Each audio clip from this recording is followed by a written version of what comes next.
ternyata benar sesuai dengan cermin, karena cermin itu kan lensa gitu ya, sama gitu. Kira-kira seperti apa kalau dikaitkan dengan teori yang dipakai? Ya, terima kasih Prof. Abdurrahman SDMSI. Promovendus menjelaskan bahwa teori yang dijadikan lensa atau cermin dalam penelitian ini sejatinya adalah teori ini Promovendus gunakan untuk sebagai bahan analisis, karena dalam proses ketika yang menjadi lensa itu ya memang bisa terlihat bahwa di mana posisi dari simbol yang muncul misalnya di dalam teori interaksional simbolik itu, simbol-simbol budaya Jawa ini mempengaruhi dalam proses interaksi. Kemudian yang kedua, lensa tadi tentang koersif, bahwa memang tekanan ini juga muncul menjadikan proses proses-proses pelaporan atau penggunaan laporan keuangan itu menjadi lebih terlihat bahwa tekanan ini muncul. Dan memang dalam lensa itu artinya posisi ini bisa jadi memang pas atau enggak, kita bisa tahu posisi ini ada di mana, seperti itu. Baik. Berikutnya tadi sudah dikonfirmasi oleh beberapa penguji terkait dengan simbol-simbol Jawa gitu ya, yang ditampilkan dalam hasil riset ini. Ada kualat, rembuk, waspodo, losdol, dan sebagainya gitu ya. Apakah betul simbol-simbol ini muncul dari penggunaan laporan keuangan, atau seperti apa simbol-simbol ini gitu ya? Karena dalam kehidupan sehari-hari seperti kualat dan seterusnya yang ditampilkan itu kan memang istilah-istilah yang muncul ya dalam kehidupan sehari-hari gitu. Karena kaitannya dengan penggunaan laporan keuangan sebagai dasar pengambilan keputusan, kira-kira simbol-simbol ini muncul seperti apa Pak Bonik? Terima kasih Prof. Abdurrahman SDMSI. Jadi memang betul yang Prof sampaikan bahwa simbol-simbol ini tentu hal yang biasa, artinya muncul dalam berbagai macam interaksi atau lingkungan. Tapi dalam konteks pelaporan keuangan, simbol ini menjadi semacam hal yang unik atau yang menjadi signifikasi di dalamnya, Pak. Jadi bisa jadi kata-kata kualat itu dalam diskusi rekonsiliasi laporan keuangan itu menjadi penting di dalamnya, karena mereka si rekonsiliator sebagai anak muda itu berhadapan dengan guru-guru tentu akan berpegang erat pada nilai ini. Beda mungkin pada saat ketika dalam interaksi di konteks-konteks lain, tentu nilai ini yang tidak menjadi sebuah nilai yang utama di dalam. Itu yang Promovendus temukan. Itu juga dengan simbol lain, ketika mereka menjelaskan tentang waspodo, mereka bilang ya ini baik Pak Bonik, saya fokus pada simbol kualat tadi ya, mengacu pada pendapatnya Pak Bonik itu bahwa orang-orang muda kecenderungannya tidak berani apa yang sudah menjadi cita orang tua gitu.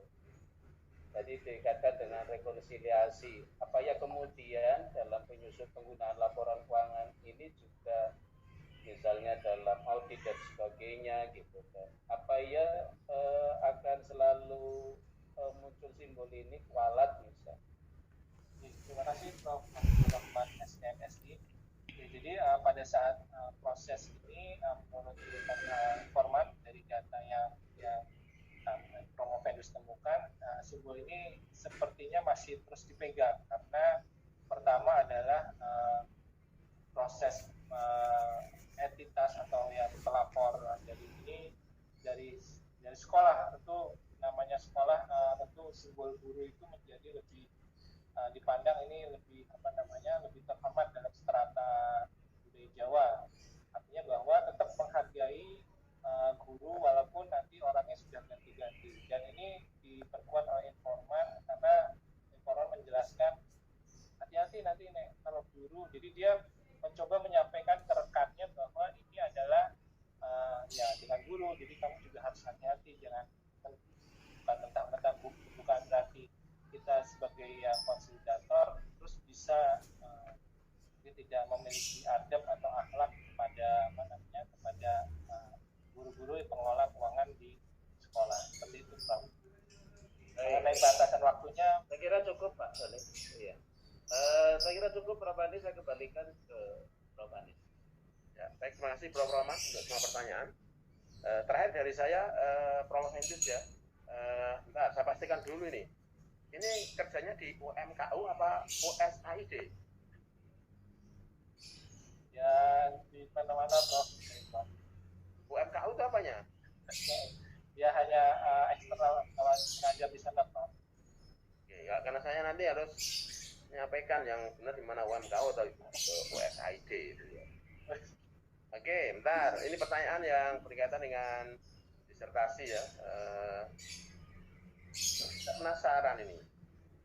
Judul yang ditulis di disertasi itu wangsitnya dari mana ya? Ya, Prof. Judul yang tertulis di disertasi itu loh, perspektif budaya Jawa ya. dalam kegunaan itu loh. Itu wangsitnya dapat dari mana? Wangsitnya, terima kasih Prof. Sangat sekali ini.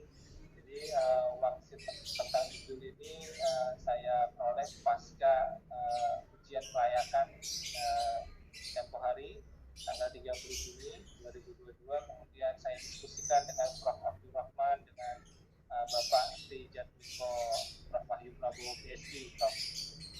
Ya, karena gini ketika saya berusaha menggunakan rasa dan makna bahasa yang saya miliki. Jadi judulnya itu agak nggak enak itu loh, perspektif budaya Jawa dalam kegunaan informasi, yang nggak salah itu ya. Nah nanti itu yang jadi masalah dalam konteks bahasa loh. Nah cuma berikutnya lagi, ini yang mungkin juga jadi pertanyaan ya, perspektif budaya Jawa dalam disertasi ini konteksnya di mana ya? Ini bicara apanya ini? Bicara alat analisis yang dipakai, atau itu bicara temuan-temuan yang mencerminkan aspek budaya? Karena kalau kita bicara perspektif kan luas gitu. Itu yang mungkin harus ditegaskan ya. Sekali lagi, yang dimaksud dengan perspektif budaya Jawa di sini itu apanya itu, di mananya? Ya. Terima kasih Prof. Anies sekali ini. Terkait dengan perspektif ini, memang perspektif itu kalau dijelaskan memang bisa luas. Prof. Hendus meyakini bahwa ini berdasarkan temuan-temuan yang dimana munculnya beberapa simbol di dalamnya, sehingga Prof. Hendus menganggap perspektif ini adalah perspektif budaya ini dalam sisi simbolnya.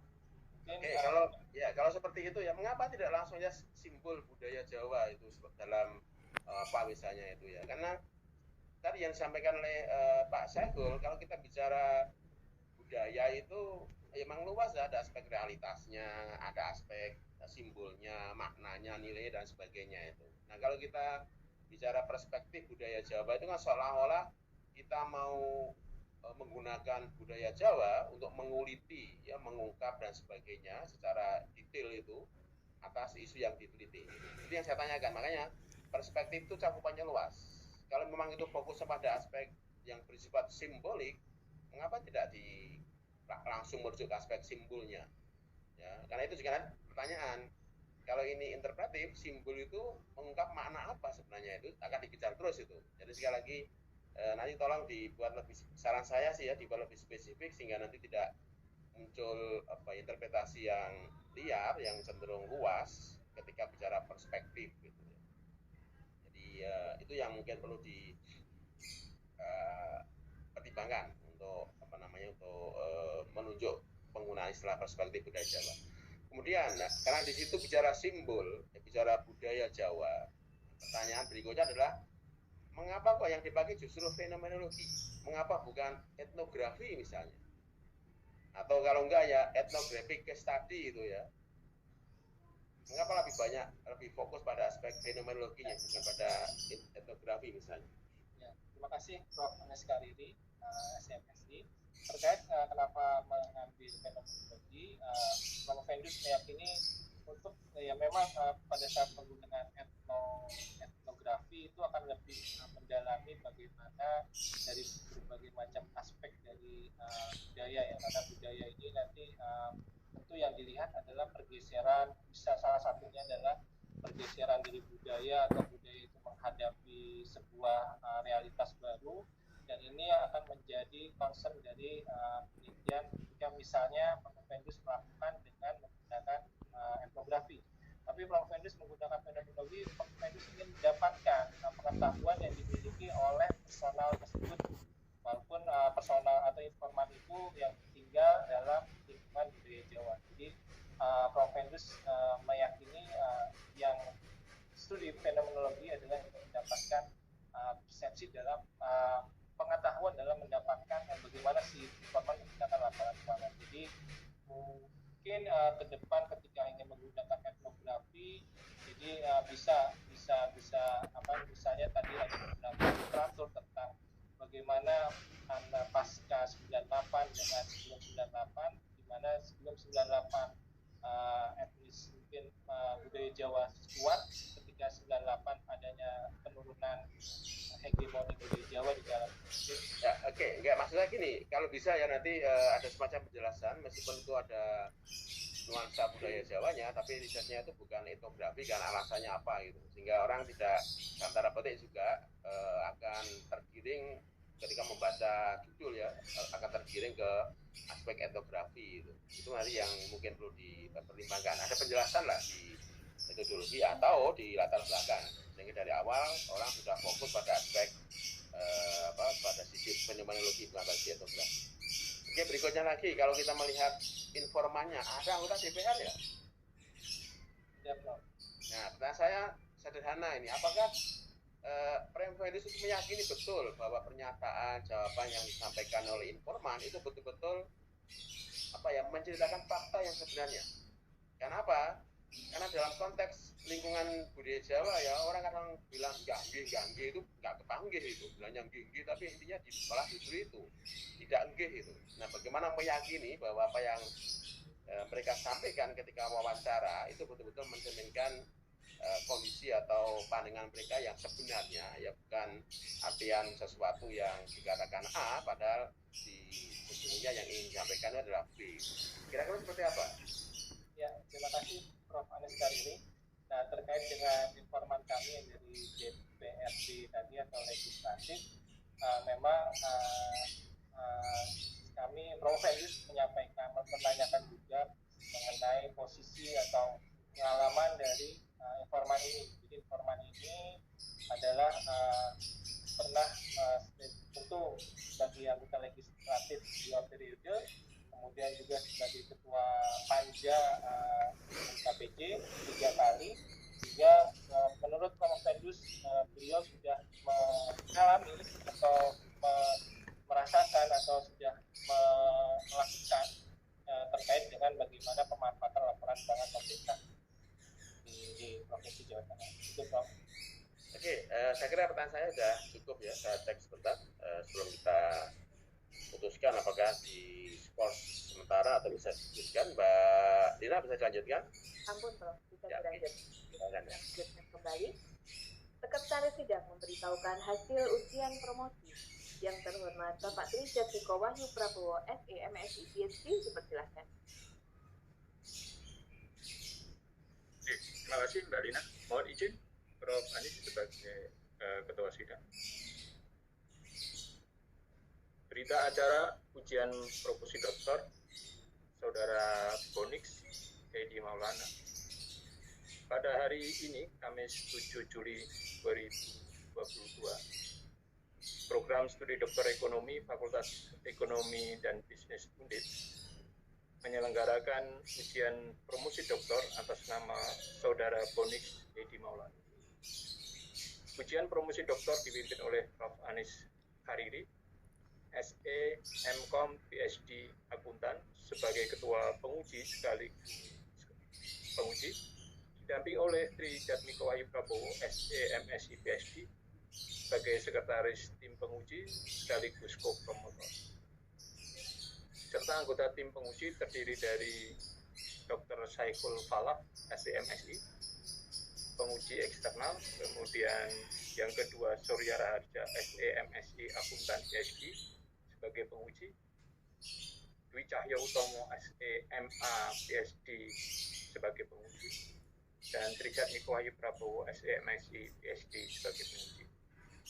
Hasil penilaian ujian promosi Dr. Saudara Bonix Hedi Maulana setelah diperhitungkan dengan indeks prestasi kumulatif kuliah tatap muka dan nilai ujian kelayakan, maka dinyatakan lulus dengan predikat sangat memuaskan dengan rata-rata nilai kumulatif 3,78 dan lama studi 6 tahun 9 bulan 6 hari. Demikian berita acara ujian promosi doktor ini dibuat dan disusun sesuai dengan jalan dan hasilnya berapa. Terima kasih, saya kembalikan kepada Mbak Dina. Pesan pengelepasan dokter baru oleh promotor yang terhormat Profesor Dr. Abdul Rahman, SEMSI, dipersilakan. Terima kasih kesempatan yang diberikan pada Ketua Tim Penguji Prof. Anis Hariri, pada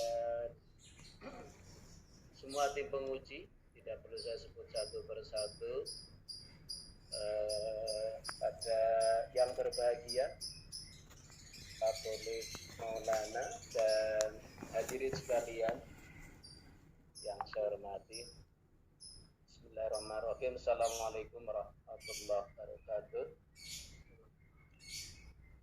Pertama-tama mari kita panjatkan puji syukur kehadirat Allah Subhanahu wa taala atas berbagai rahmat karunia yang telah dianugerahkan kepada kita, terutama nikmat sehat, nikmat sempat, sehingga pada siang hari ini kita alhamdulillah bisa bergabung dalam ujian promosi doktor sesuai dengan peran kita masing-masing. Pada kesempatan yang berbahagia ini, perkenankanlah saya menyampaikan pesan-pesan pengelepasan Saudara Bonix Hedi Maulana yang baru saja dinyatakan lulus memperoleh gelar doktor dalam bidang ilmu ekonomi, konsentrasi akuntansi pada program doktor ilmu ekonomi Fakultas Ekonomika dan Bisnis Universitas Diponegoro. Tadi disebutkan hasilnya sangat memuaskan. Selamat dari program doktor ilmu ekonomi dengan tadi IPK 3,78 dengan masa studi mendekati 6 tahun 9 bulan 6 hari. Yang berbahagia Dr. Bonix Hedi Maulana beserta kerabat, saya selaku promotor dan Bapak Trijat Miko Wahyu Prabowo, SEMSI STAK, selaku co-promotor mengucapkan selamat atas keberhasilan saudara menyelesaikan program doktor ini. Seharusnya saudara sudah bisa menyelesaikan program ini 2 tahun yang lalu, karena kesibukan yang luar biasa sehingga proses penyelesaiannya agak tertunda gitu ya. Kenapa demikian? Karena ujian kelayakan juga sudah hampir lama gitu ya. Ujian proposal kelayakan juga hampir lama.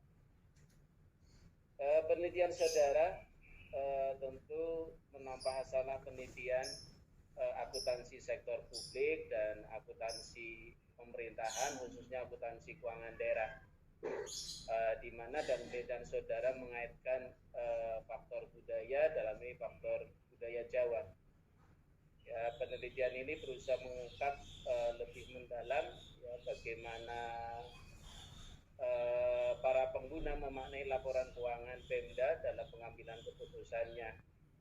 Ya, penelitian ini juga mengungkap interaksi biografik budaya Jawa dari para pengguna saat pengambilan keputusan atas informasi keuangan. Ya, dengan menggunakan paradigma interpretatif fenomenologi, ya, 13 informan, model interaksi simbolik teori, kemudian institutional teori sebagai lensa teori, hasil riset saudara menunjukkan ada dua hal penting ya dalam proses decision usefulness, yaitu pengguna internal maupun eksternal terhadap laporan keuangan pemerintah daerah. Ya, saya tambah ulangi lagi bahwa penelitian saudara akan menambah hasanah riset teori akuntansi sektor publik dan pemerintah. Ya, pesan saya mewakili tim promotor, ya, tetaplah semangat, ya, tentu selalu berkarya dalam mengembangkan ilmu. Ya, harapan saya suatu ketika tidak terlalu lama ada pemberitahuan pada kami bahwa saudara akan dikukuhkan sebagai guru besar gitu ya. Tapi jangan mendahului Pak Tri gitu ya, jangan. Nanti ada simbol Jawa tadi kualat tadi ya, kualat. Saya sebagai promotor dan mewakili co-promotor mohon maaf jika dalam proses bimbingan ya mungkin ada hal-hal yang tidak berkenan, mohon diperbanyak maaf. Walaupun tadi saudara berdiri pada dua kaki, saya lebih cenderung mengucapkan selamat kepada Unitas Muhammadiyah Kudus ya. Ya, khususnya tentu prodi akuntansi ya dengan kelulusan Dr. Bonik Sedi Maulana menambah kekuatan staf pengajar di prodi akuntansi. Semoga saudara selalu dapat menjaga seluruh amanah dan semoga selalu dalam bimbingan Allah Subhanahu wa taala. Mohon maaf ada kata kata yang tidak berkenan. Terima kasih. Saya kembalikan pada Bu Lina. Assalamualaikum warahmatullahi wabarakatuh. Pesan dari Ketua Sidang yang terhormat Profesor Anis Hariri, SEM.Com, PhD, Akuntan, dipersilakan.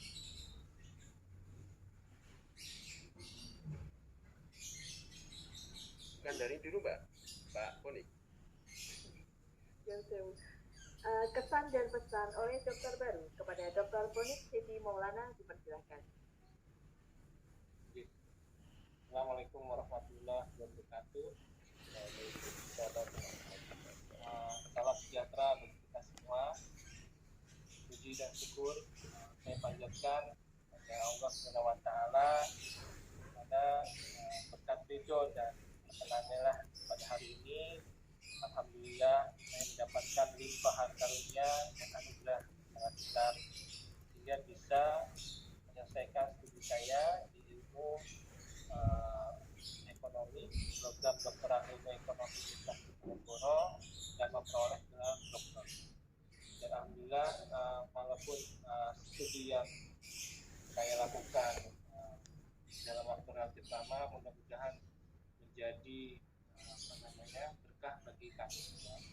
Dan untuk itu saya menyampaikan penghargaan dan terima kasih setinggi-tingginya pada Rektor Universitas Diponegoro, Profesor Dr. Yos Johan Utama, SH M.Pung, kemudian Profesor Dr. Suhartomo, SD, MSD, selaku Dekan Fakultas Ekonomi Bisnis Universitas Diponegoro yang telah memberikan kesempatan pada saya untuk menyelesaikan program pendidikan doktor di Universitas Diponegoro.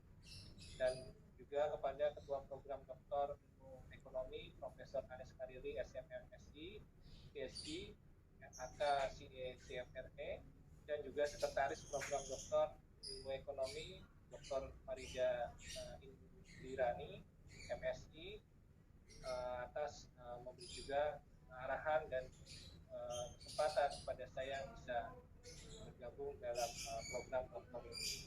Karena terus terang pada saat daftar saya 2 kali baru yang kedua ini diterima di PBB.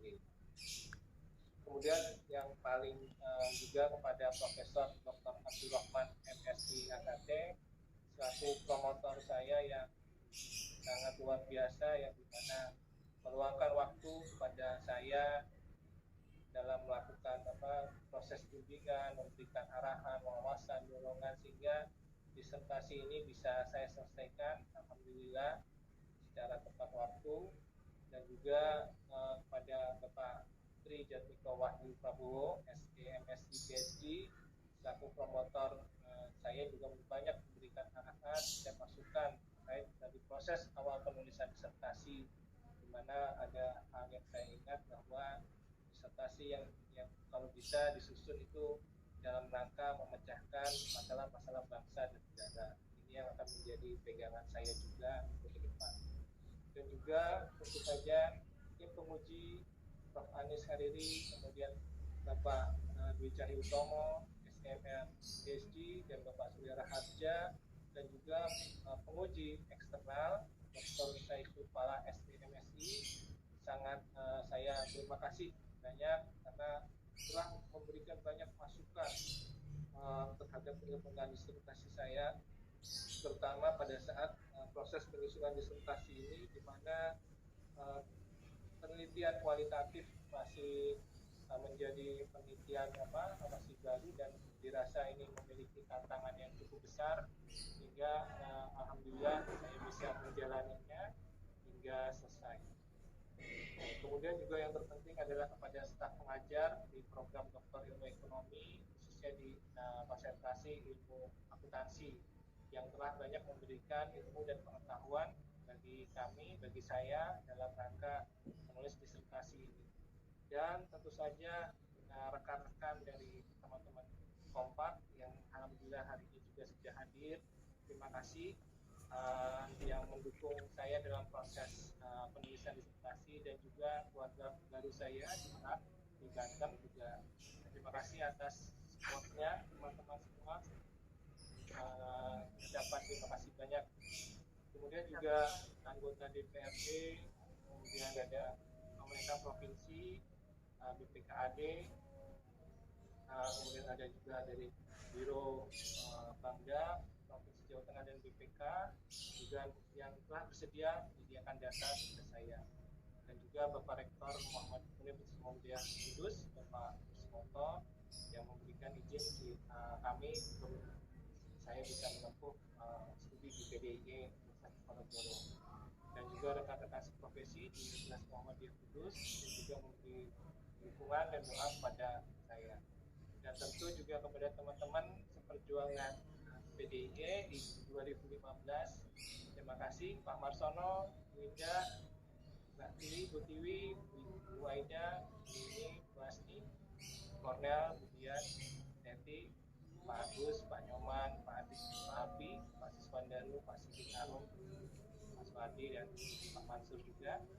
Dan juga senior-senior dan kolega di grup riset kualitatif PDIE Undip, ada Pak Gajono, Pak Robi, Pak Hendrawan, Pak Handa, Pak Sidik, Pak Abi, Pak Nyata, dan Pak Hendri, dan rekan-rekan lain juga. Dan juga teman-teman alumni IMF Universitas Muhammadiyah Surakarta yang memberikan cerahan dan diskusi pada masa kita kejayaan di saat mahasiswa.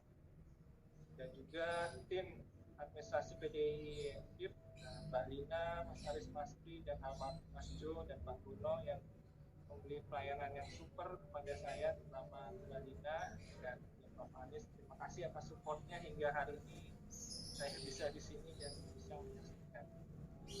Dan itu yang terakhir adalah jadi pada orang tua saya, Bapak Hernadi Mulyana.